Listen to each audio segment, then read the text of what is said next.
We're having a career difference here. We're having a musical difference. And we're going to go our own ways. And we cried and we hugged and he split. And 2 weeks later, I'm reading in Rolling Stone, what an asshole I am. And Dave wanted to be a movie star.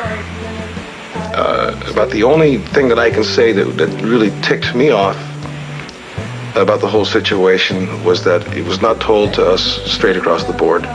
Well, it wasn't the creative part of working with him. I think we made some great music together. And he was just living with the guy. He treated everybody like a little lower than him, including us in the band. And, you know, that's not the way a band works. And I'm just reading diatribe after harangue, after this, after that, you know, again and again and again. And I still believe it's not necessary to make a comparison. I don't think you have to make a choice, but Van Halen demands it. Van Halen is demanding, for some bizarre, retarded reason, for the audience to make a choice. You have to either love us and hate him, or... That's not the way a band works. And now with Sammy, we're a band. We're really a band. We're all equal. Nobody's the big cheese, so to speak. And what I could never figure out is why he was the big cheese, except for his attitude.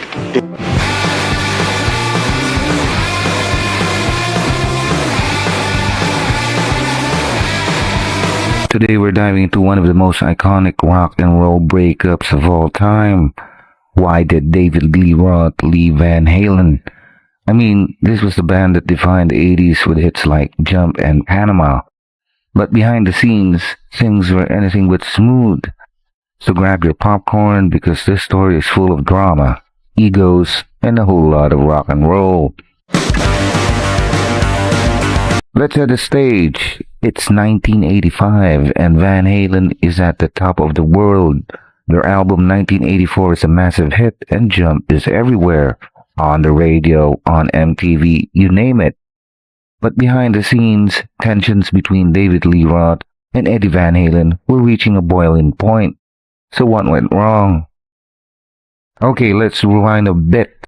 The cracks started showing years earlier. One of the first big red flags, the photo shoot for their 1980 album Women and Children First. Roth, being the showman he is, hired a famous fashion photographer, Helmut Newton. But when the Van Halen brothers showed up, they found Roth chained up by a pole, looking like a rock god. They're not happy. Roth was accused of hijacking the album artwork, and it led to a huge fight. Spoiler alert, they compromised, but the tension, it never really went away. Fast forward to 1983 and Eddie Van Halen is flexing his creative muscles. He even played a guitar solo on Michael Jackson's Beat It, which, by the way, he did it for free. But when Roth found out, he took a jab at Eddie in Rolling Stone saying, "Big deal. He's been playing the same solo for 10 years.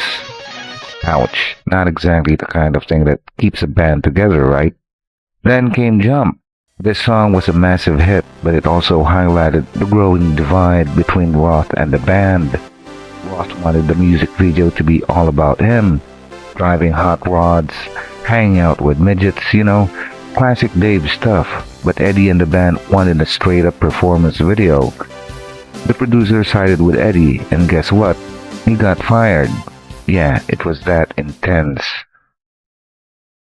By 1984, Roth was already thinking about life beyond Van Halen.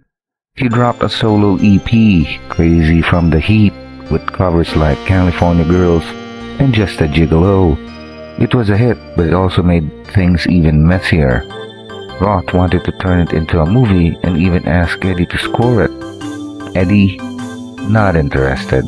That was pretty much the final straw.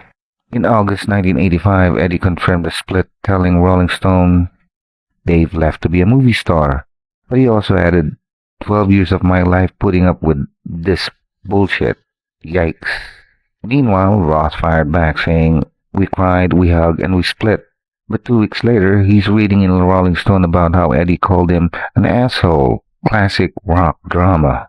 After the split, both sides move on. Van Halen brought in Sammy Hagar and released 5150, while Roth dropped his solo album, Eat 'Em and Smile.